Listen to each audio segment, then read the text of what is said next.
Paano ma-recover ang na-delete na pictures or videos sa ating cellphone?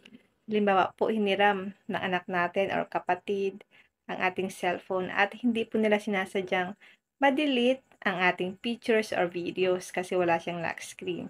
Ganito lang po ang gagawin niyo para ma-recover natin ang na-delete nilang pictures or videos sa ating phone. Punta lang tayo sa ating photos or gallery. Magde-delete lang tayo, guys, para maipakita ko po sa inyo na pwede pa siya, guys, i-recover. Click natin ang videos. So guys, mag-sample tayo ngayon. Click videos.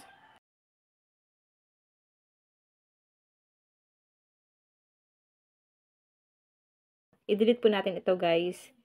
Una tsaka yung pangalawa. Ito, guys, delete po natin. Tsaka itong pangalawa. Delete.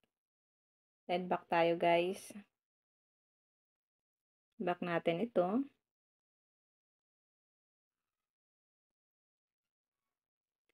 Sa photos naman tayo. Ito, guys. Click natin ito. Then back natin.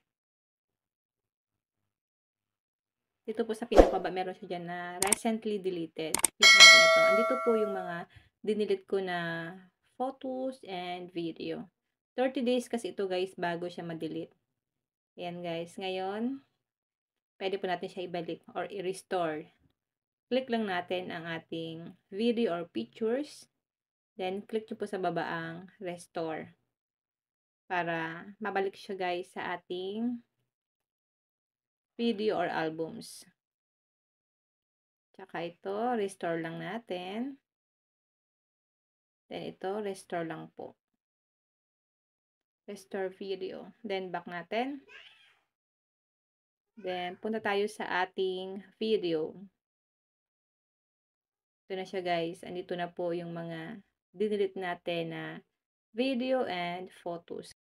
Kung may natutunan ka sa aking video, huwag mong kalimutan na i-follow ako sa aking Facebook page, Positive Mind, at sa aking YouTube channel, RQ Willow, para lagi kang updated sa lahat ng tips at video tutorial na ina-upload ko.